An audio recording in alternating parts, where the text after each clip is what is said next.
Good morning, lovelies, or afternoon, evening, or good night, whenever you happen to be listening. For me, it is around sunrise, but I've been up since like 4 a.m., so if I am tripping over my tongue, please bear with me. Also, that is not a flex. I honestly just wanted to. I find that if I get an early start to the morning, I am more aligned to be productive before the sun rises, before anything's expected of you, and I tend to have more productive mornings, so to get things done before all of my appointments and other accountability is very helpful for me. But that leads right into today's topic, which is dealing with overwhelm and overstimulation. So currently, as I'm recording this, I believe it was yesterday, was the new moon and partial solar eclipse, and this Sunday, I want to say, is Samhain. I hope I pronounced that correctly, better known as All Hallows Eve. And in the witchy community, this is kind of known as a witch's new year.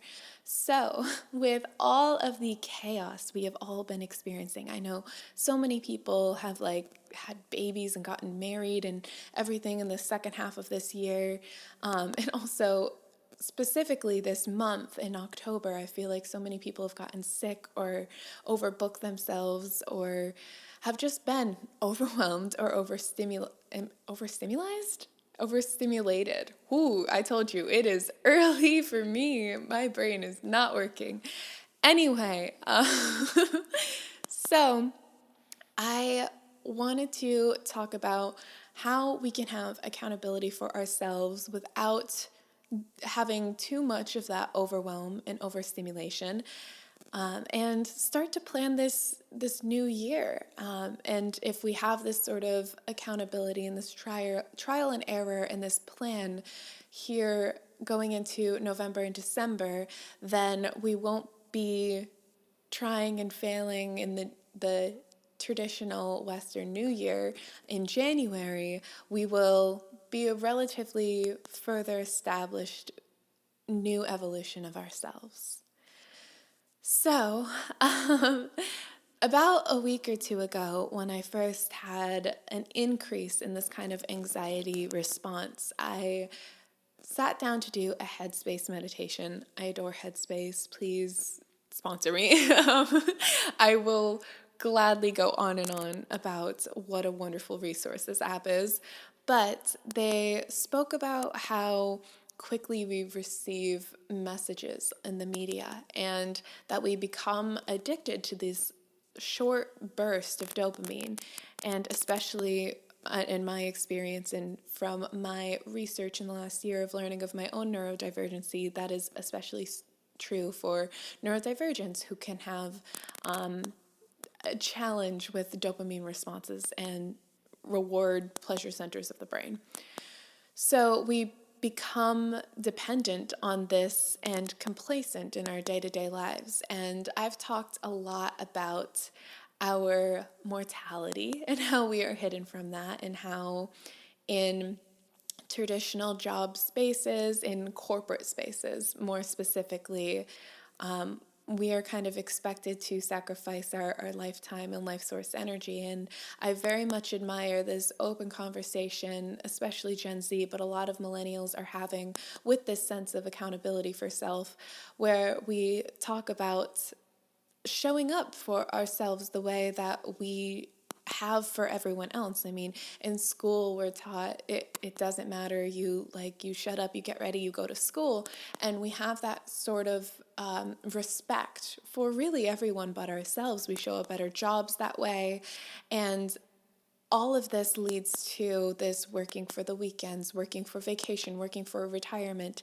even through schooling in that, early 20s time of trial and error and just trying. Not only are we currently in a system where the debt is a little overwhelming, but we are working for this future version of ourselves. I'll be happy when, I can breathe when, I can settle when.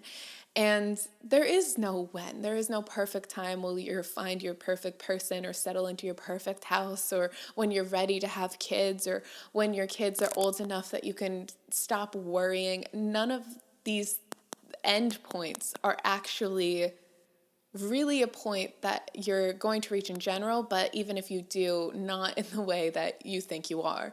And that was one thing I personally learned in my trauma recovery, healing, and therapy journey, was that end goal that I got to it did not look even slightly like I thought it would. I thought it would be like all of the material things and life circumstances just like seamlessly falling into place. And what it actually was a ability to sit in my own mind, in my own reality, and be present and be content with who I am, and to actually love myself and to actually act on my behalf.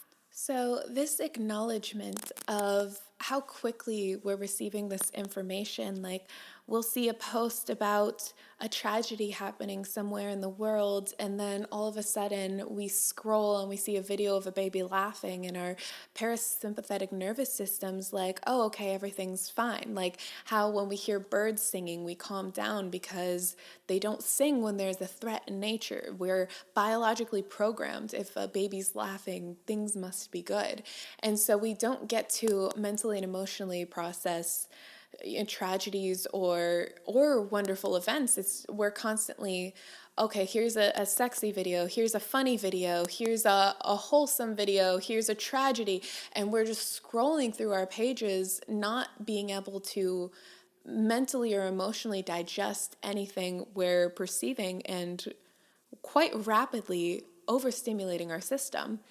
And that got me thinking about how I had heard back when Shakespeare was alive and writing, the amount that people learned and experienced within their lifetimes was about as much as we learn in a day. So that's a heavy antidote to digest in and of itself. However, my challenge is more so in how we are hidden from basic education. To me, I think that is one of the most fundamental forms of abuse, and it becomes our responsibility then to go in search of that which will actually inform us and enrich our lives, but we are so left in the dark. It's so often challenging to find what questions to even ask in the first place. And this is by design and no fault of your own, but it is also why it is my passion to validate these experiences and allow this education to be accessible. However, that accountability to yourself is your own personal journey and your own personal responsibility.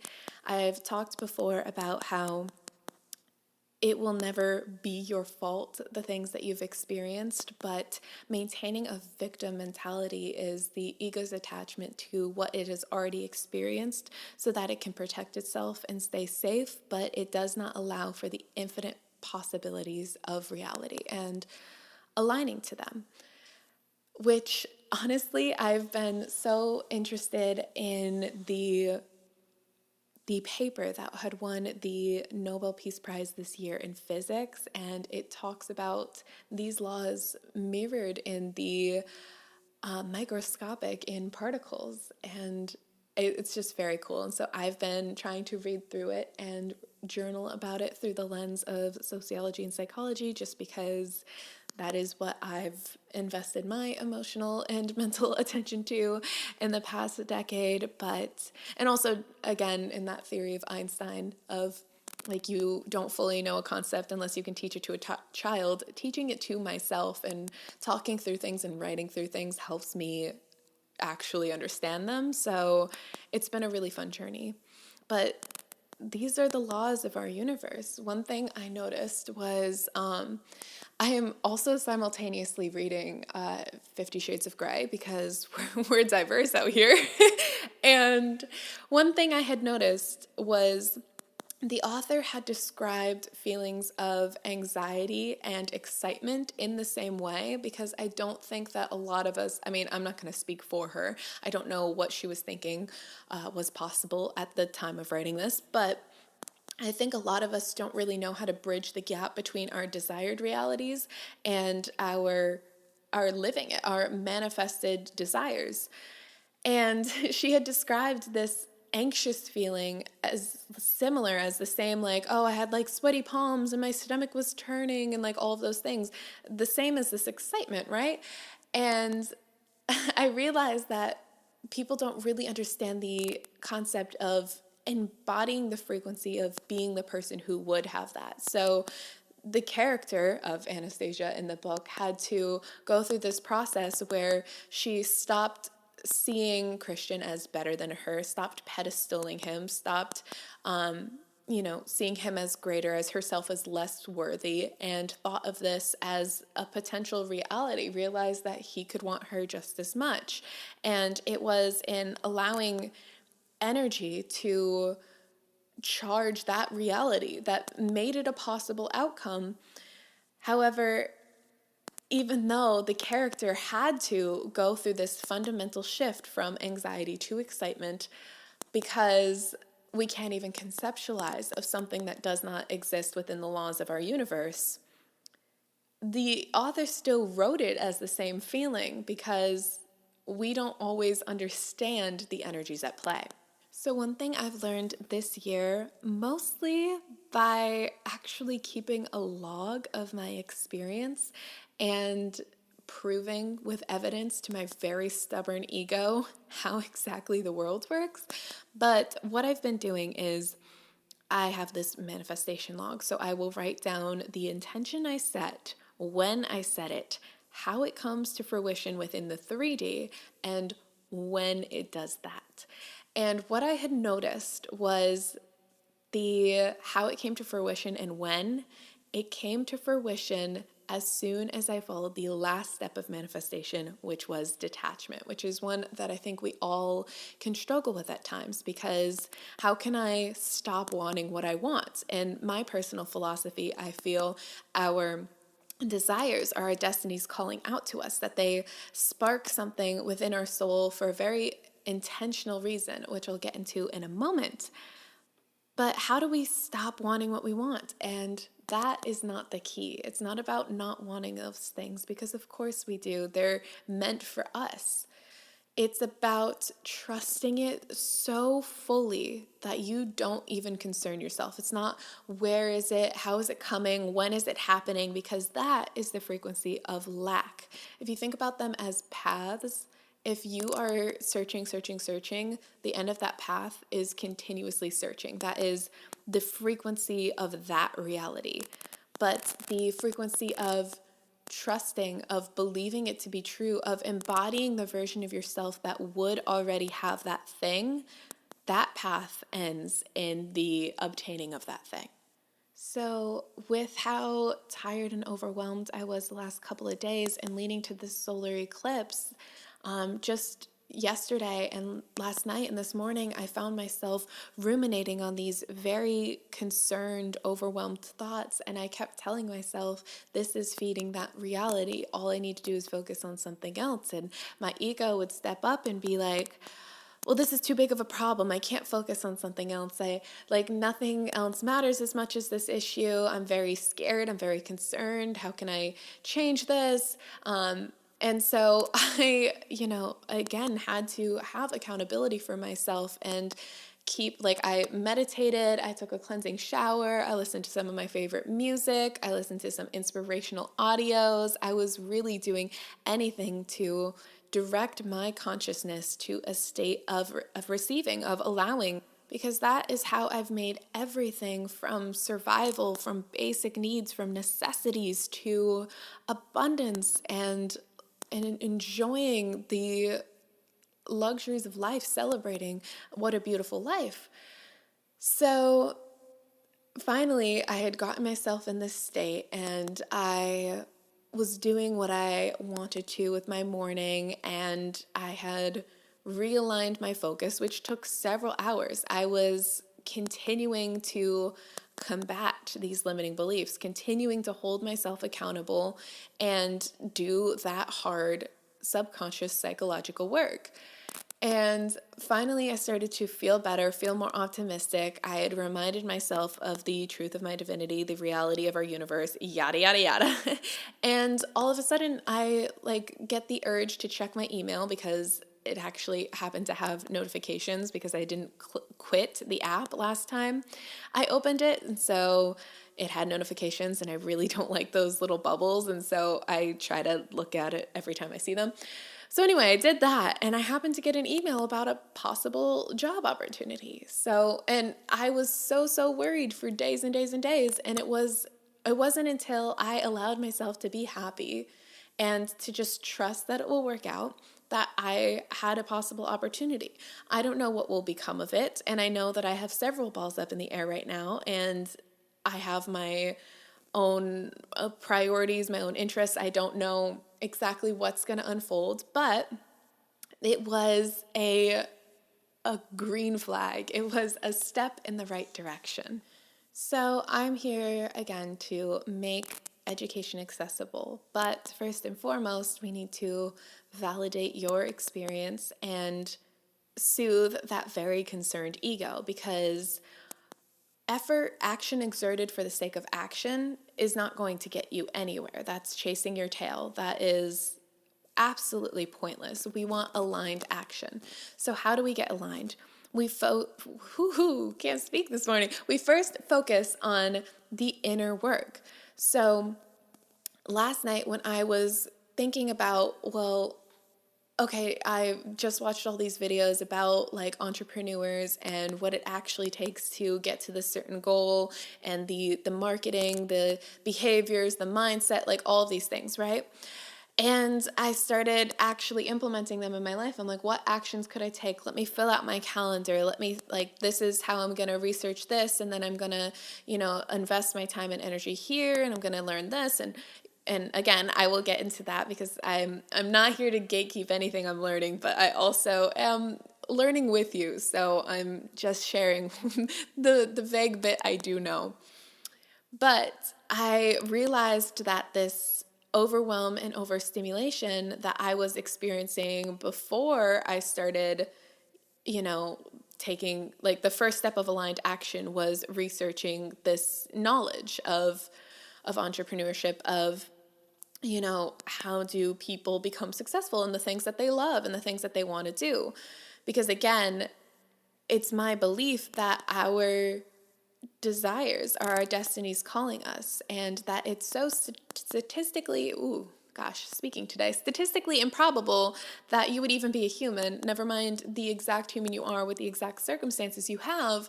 So I challenged myself with this perspective. I said, why am I so scared of being fully me? If I were to give all of my time and energy to being abundantly me, and that is not to say that I would be, again, self-sacrificing in just a different avenue.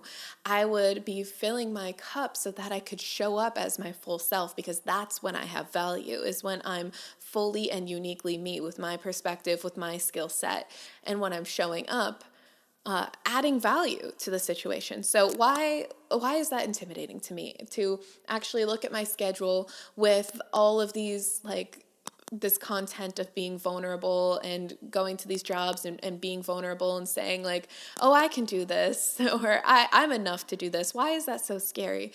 And I realized it is this, core belief, this core trauma that I've been healing for about a decade now, which was, what if I show up in that way and I'm not enough? What if I show up and I give my all and I try my best and I fail? And I think that is so many of our concerns. I think that is really a common thread. I think, honestly, my own family tends to observe my work in a kind of God, I hope she makes it way, because so many of them have the same ambition, the same creativity, the same intellect or whatever they have going for them, and they could really be the boss, the entrepreneur. They really could be the one in charge, the one navigating, but they're the second in command because they're so scared to have that accountability just for self. Because again, what if I show up, I try my best, and I crash and burn? And first of all, I'd like to say, nobody gives a shit. Nobody's watching you. Nobody cares. Maybe you'll be somebody's cautionary tale, but honestly, whenever you keep trying, whenever you stand up and try again, you are not starting from scratch. You are starting from knowledge. I know I've mentioned this before, but my father had asked me, well, if it's so scary to, share your music or share your content or this work with your name or your face on it, then why don't you do it anonymously? And I thought, I really could never do that, because the whole point is living through example, is showing people that they're worthy of their dreams and that success is possible for them, and that their feelings are valid, but so are their aspirations, and that they have the power to change these things. And if I were to hide, that would say that I don't believe this fundamental self-worth that I've worked so hard to finally recognize. The point of you being exactly who you are, which again is so statistically improbable, is so that you can make that ripple, that influence that only you could make.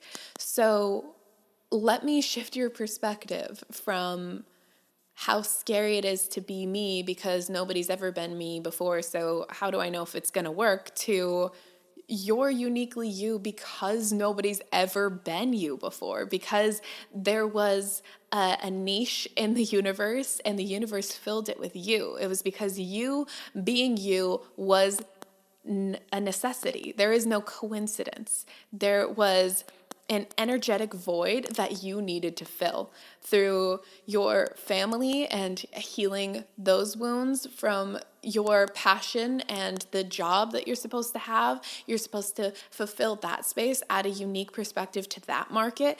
All of these things, the friends that you make, the people you meet, you are meant to have these little ripples.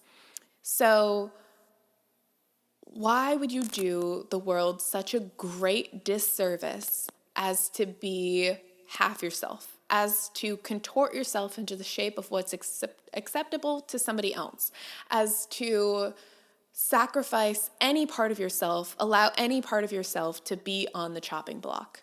And let me clarify again, I don't believe that you should be self-sacrificing. I don't think that you should exert or sacrifice all of yourself to any one category of your life, whether it be in partnership or in career or in the further education of yourself or whatever it may be, any friendship, any family.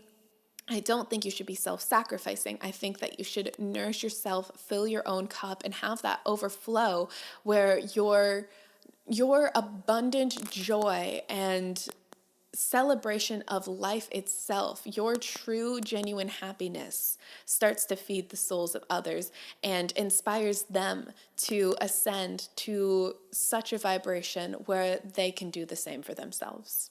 It is in this alignment to your divine purpose where you begin to become so excited about life that inspires aligned action, where you realize where you want to learn more, what sparks your creativity, what sparks your educational thirst, your thirst in emotionally fulfilling relationships in every form that they take, what career will truly set your soul on fire. And maybe, like in my particular circumstance, it's several little things. I love to perform, and so I'm taking job opportunities in yoga and aerial and dance because these are skills that I want to hone. And also, once you've established these, it's like riding a bike. It's like speaking a language.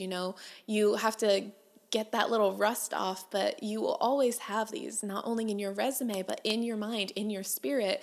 And if you're anything like me, who is neurodivergent with a lot of Sagittarius in their chart, I need to constantly be challenged and travel and have new perspectives, and a routine makes me feel incredibly stagnant.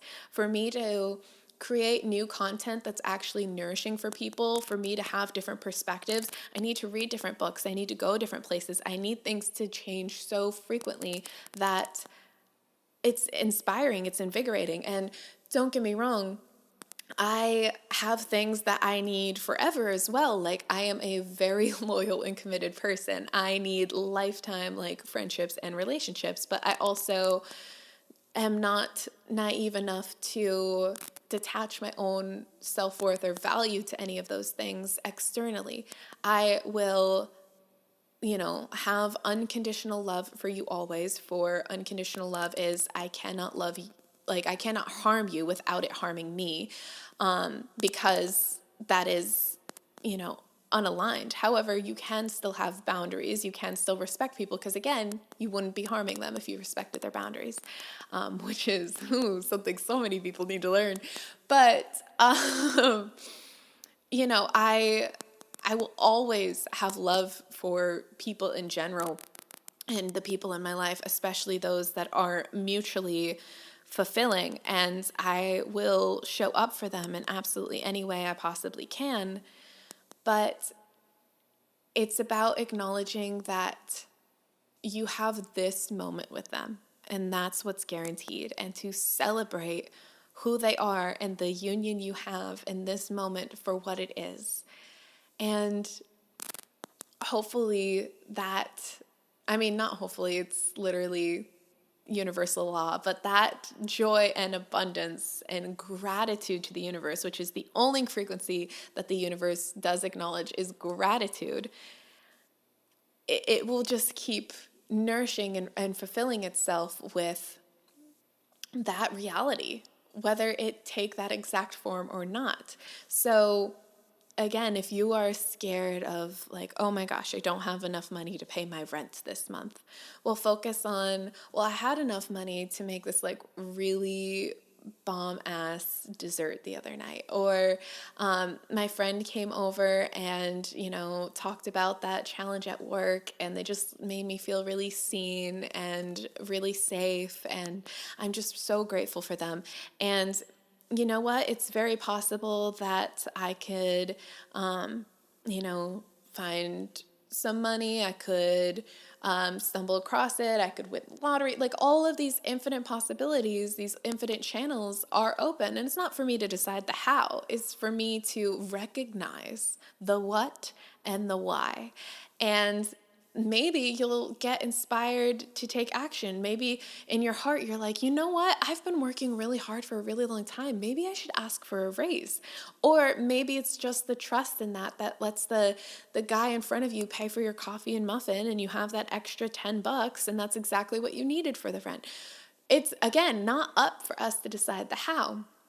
But once you find this spiritual alignment, once you find this frequency where your limiting beliefs are no longer what is standing between you and your desire, then we talk about the material. Then we talk about the third dimension, where we are physically now, and how do we start to change that reality? Now, again, it's not always up to us to decide the how things work out in our favor, as long as we believe in them. However, our life is our responsibility, and it's a collaboration. It's a collaboratory effort with the universe. I hope I pronounced that right. Again, it is early, guys. So this aligned energy doesn't always make sense to people, because people aren't where you are in life. For me, I had great aspirations of certain career paths that I'm still working on to this day. However, feeling worthy of these things, feeling like I could obtain them, feeling like I was smart enough, like I was capable, like I did know enough, like I could hold myself accountable to learn more, like I brought something to the table, that I was worth my own time, realizing that I needed to respect myself as much as I respect other people, how we show up at jobs and at school, and we build our personal lives and our schedules and even our relaxation and nourishing ourselves around other people and what they expect from us, and realizing that if I wanted to have accountability towards my life and my future, I needed to have set times where I took aligned action towards these goals and not just have free time to relax and fill my cup, but I needed to have time to take tangible action as well. So once I had taken a day off, and that's another thing, especially with learning my own ADHD, my own neurodivergence within the last year, and realizing my low and high spoon days, my hyperfixation, and my just dissociation when I could no longer cope with reality, or realizing that my hormone level and living more cyclically and acknowledging my own hormonal balance and how it fluctuates throughout the month not only influences my neurodivergency and, our hormones are the chemicals that control and manage every system in our body, and they're so often overlooked or neglected.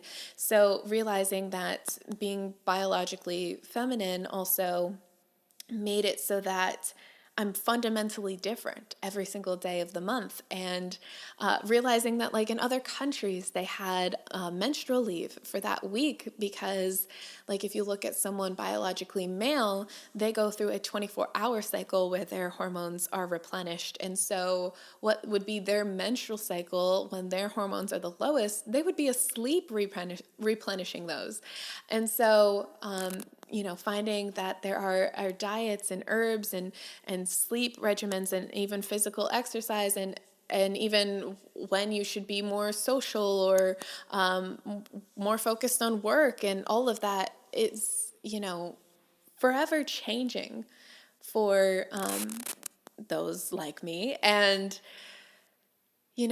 starting to learn and also rebalance that, it was like, I don't even know how long ago now that I had gotten off of birth control, and it really messes with your system. That is a very, very potent chemical cocktail there that really can fuck with a lot of your systems. And I mean, pardon my language, but seriously, things are taking years to rebalance, And so, acknowledging and having grace for myself through all of these evolutions and realizing that everything I was supposed to create, I had phases where I tried to force them, where I was like, okay, now I'm going to write a book. Now I'm going to work on the Divine Diaries. Now I'm going to work on my music, and like all of these different things where it was not divine timing. And there was no amount of pushing through that would get me ready for that. Not only was the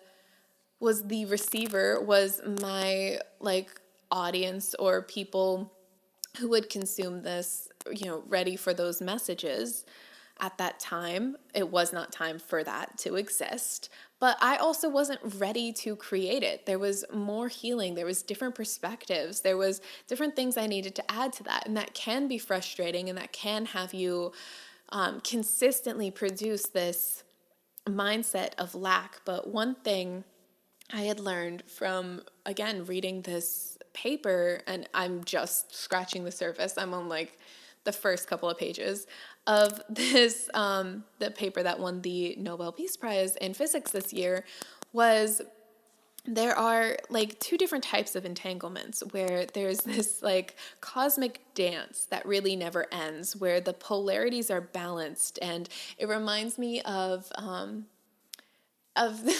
line in Twilight, honestly, because I love that book. And it's when her mother's saying, like, you move, he moves. It's like magnets. And that whole line, I literally have it written down because I was journaling about this the other day. And I had noticed the parallel in reading 50 Shades, where even though they have spent like 100 pages at this point trying to establish, like, he's the dominant, she's going to be the submissive, there's a point where he's on his knees to please her, and she notes in her mind that she's pleased with it. And to me, that is that dance, that complementary dance. And of course, this is not just in romantic relationships. It's in every single thing that we have a negative feeling towards, we have a relationship with. We have a relationship with our job, with our superiors, with our friends, with our family, and with inanimate objects. We have a relationship with our computers. The first time I ever swore was at my first computer because it was so infuriating. I didn't understand it. So, which is very funny now because I'm just constantly creating media content, but don't be fooled. I don't know how the internet works. But yeah, there's this, complementary dance where we flow in the middle ground, which is, to reference my past podcast episode of non-duality and my personal path to peace, it is this non-duality. It's realizing that all opposites exist on polar ends of the same stick. And the more that you can dance with the opposite polarity somewhere in the middle, the more harmonious the relationship is.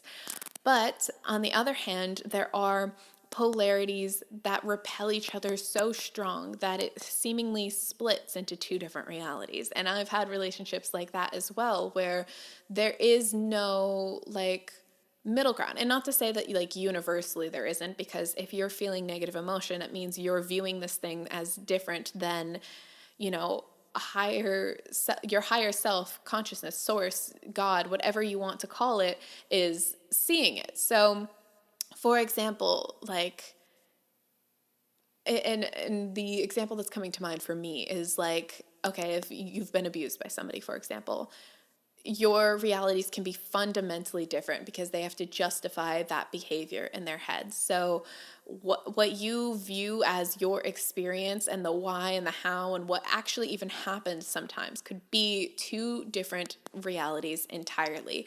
And in that, there is no middle ground where they can both be true within the perspective, within the experience you guys are having, which is why it has split, why it is so repellent to one another. However, in the universe, there is always a divine middle ground where you two were meant to come into contact for some reason. And that could be very challenging in the spiritual community. How can something happen for a reason? There's so many really big, really scary things that happen out there. How can all of those have purpose? But I'll put it as simply as one of the benefits of war is that it's economically stimulating. That doesn't mean that it's worth those lives lost. It doesn't mean again, this brings me to this idea in non-duality, where I actually recently learned through a TikTok what the true story of Adam and Eve was. And it's not this great ancestor story of sin and sexuality or whatever we're taught. At least that was the vague description I got as a kid. But it's actually this internal journey that we all go in when we learn morality as children. And it's that search to get back into the garden is our desire to get back to this point where we followed our soul without fear of moral repercussion and no adherence to the pure, to the divine, to the good, to what we believe is right is going to quote unquote save us, because it's not about, oh God, I'm losing my voice. It's not about being right. It's not about being good. It's about fulfilling your unique ripple in the universe and following the urges of Source itself. So, you can see there are people who think that they're absolutely justified in their religious belief to shame or chastise or abuse those who are in the LGBTQI plus community, which is, to many of us, very, very clearly and obviously wrong to shame or chastise. To me, I don't believe that there is any God in any religion who would ever create somebody to naturally have a certain expression and feel of self, and for that to be fundamentally wrong. I don't think that exists. But some people actually do, and it is in that constant personal chastising of trying to be morally just and just decide everything that's right and wrong that keeps us prisoner, when in all actuality you'd think okay, if I don't care about morality, then I'm just going to hurt people. No, you're not. Look at a toddler. They sit down in the center of the grocery store because they want to. That's not hurting anybody. And yes, with morality, we'll think, oh, maybe I should care about myself. I'm really tired. I should take a rest. Or, oh, I'm going to be in people's way. People are going to think I'm weird. And we go back and forth and we think so much about it. They just do it because they get the urge to do it. And that is finding our way back into the garden. That is that fundamental non-duality that we are born with. So how does this pertain to creating a life with a little bit more ease when it comes to overwhelm or overstimulation? And that is about finding this divine one point in the middle, finding this dance between polarities. And again, I think that dualities are a very beautiful thing. They absolutely serve a purpose. Without it, we wouldn't have different perspectives on philosophy. We wouldn't have different scientific studies. We wouldn't have different forms of art. And again, all of these have found this happy point in the middle where they challenge and persuade each other to evolve, where art is never finished and there's always a new thing to discover. And it's this beautiful cosmic dance. And that pertains to you in finding these sustainable ways to create action. So first and foremost will always be using your emotions, using how you feel to dictate a certain situation. And that doesn't necessarily mean that this is fundamentally wrong. It could just mean that it's wrong for you. Again, it's not about the morality of, being the one who decides what's right and wrong. It's about what feels right and wrong for you. It's the feeling, not the intellectual justification of it all. So, to give a classic example, if you're like in a fight with somebody and, well, do you feel really angry? Do you feel really misunderstood? Do you feel really invalidated? What do you feel? Because that is the frequency of the situation, because the issue is within the relationship, not within either of you. And so our internal worlds are mirrored in the co-created third dimensional reality that we all share. And so whatever you're feeling, they are feeling too. Even if our egos can't look past and say, well, they're the ones taking this action that makes me feel this way. I haven't done this, so of course I feel this way. I promise, even if you can't rationalize it, even if you can't intellectualize it, even if it is quote unquote their fault, they are feeling the same way you are feeling. It's actually been proven that we can't feel the feeling of awkwardness until both parties subconsciously agree that a situation is awkward. So first we find what excites us, what stimulates us, what makes us excited to live, because this is the direction we're supposed to be heading towards.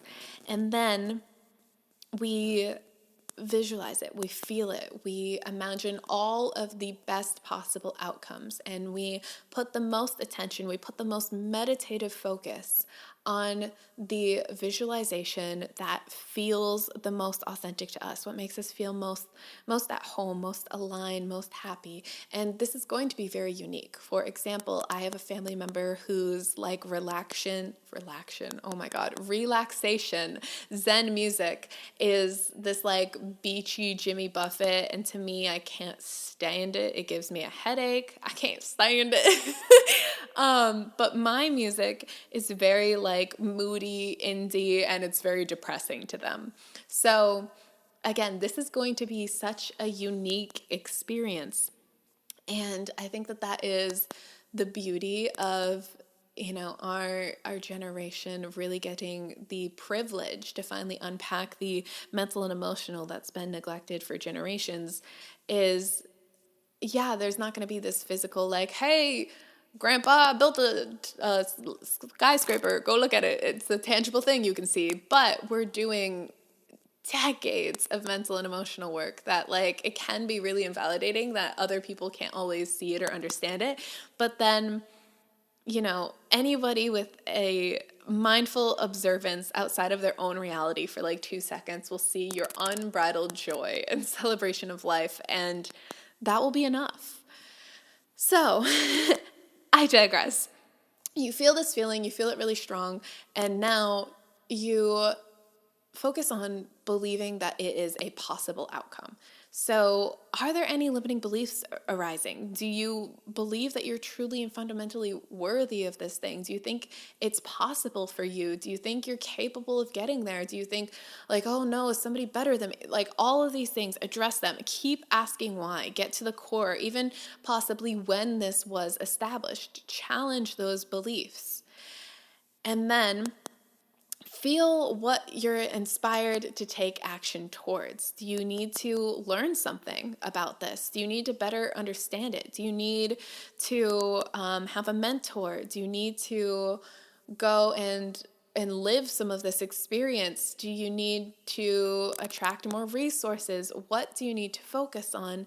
And follow it, even if it doesn't make sense, even if, you're encouraged to go learn a different skill that doesn't seem applicable now. Follow that divine intuition. Follow that, as much as I had wished that I had all these podcasts produced years ago, or like a couple years ago, or the fact that I've been working on the Divine Diaries before it was actually like a thing that is public now. I've been working on it through middle school, through high school for, again, like a decade now. And that I've always written songs, but it was only in the last year that I've written lyrics. And now I need to, improve on my skill of music producing to actually see that vision through. That all of these things were in a divine timing. So again, even if that inspired action doesn't make sense to you, have trust that your needs and even some of your desires will be fulfilled as you are taking on the accountability and responsibility of learning the skills you need to truly fulfill this purpose to the extent that it needs to.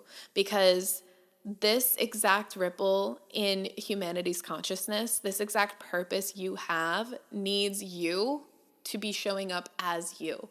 So sometimes that means more experience, more education. That means having a skill set you don't yet. And so you must follow that. And you also must surrender and trust that your needs and desires will be met in that divine timing as well. When you are needing these things, when you are destined to obtain these things. Now comes this personal accountability. This is finding the balance between showing up for yourself and being responsible for your own life in the way that you are for others, the way you show up for school and work, being responsible for your own ambitions and desires and lifetime without depleting yourself. So not just making time for school and work and friends and family and all these other people besides yourself. And the only time you give yourself is that 1 hour to binge watch a show before you fall asleep so that you can calm down. But actually scheduling time to research what you want to know about, or to read those books, or to try this thing and fail, and to put those hours in. And all of these things can really be broken down when you think about, I want to earn this much money. Well, how many sales at this price am I going to have to make for that? And okay, how many is that in a day? How much am I taking out for marketing, for employees? Really doing that math and breaking it down into bite-sized things. Maybe you can only do 2 or 3 things a day. I know the limit for humans is about 7, that nobody can truly do anything more than 7 fully formed tasks with quality in a day. And you don't want to, because again, that is, instead of wishing away your life, that's working away your life. So you want to mindfully be present and enjoying your life, but you also want to have the same accountability, respect, and showing up for yourself in the same way that you do for others.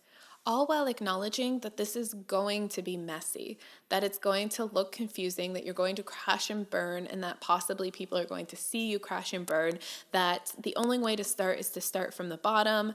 And, all of this can be very chaotic and overwhelming, but break it down to the sales you need to make in a day, the sales you need to make in a week, the class that you need to learn next, and not just the class, but okay, today I'm going to read this many chapters. I'm going to focus on this, sub-genre of the topic. They say that to learn any one skill, the first 20 hours is when you're going to learn the most. So having that accountability and showing up for yourself. So many of us are like, oh, when I make the time, when I get to it, when I can. But, you'll procrastinate making a website for 4 years, and then it takes 4 hours to actually sit down and, read all the articles and watch all the YouTube instruction videos and download the software to design and to actually learn to design, make the website handle and, break it down as small as you need to do. Like maybe you just watch one singular video on how to make it today. Maybe you just get the URL today. Like maybe you just think of one design, you think of one thing. And this is honestly a technique used with ADHD all the time because we have decision paralysis so often when we have an overwhelming to-do list, because not only is everything on there, but then doing that to the best of the quality. It's not just like washing the dishes, but making sure every speck is clean and is so perfectly organized. But then we'll get distracted and do like 17 other things in our kitchen alone.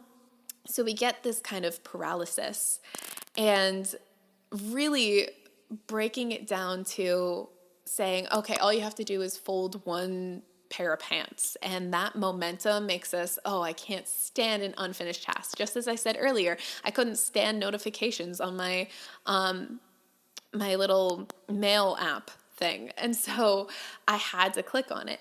And in doing that, once you fold the laundry, you're like, oh my God, this feels so good to have something accomplished. Let me vacuum, let me do the dishes. And you just keep building and building on that. Well, apply that to whatever your goal is in life. Start with the small little bite. Do what you can. And it's okay if it's confusing. It's okay if it's frustrating. Again, be like my Sagittarius ass. I am a Pisces, but I have a lot of Sagittarius in my chart.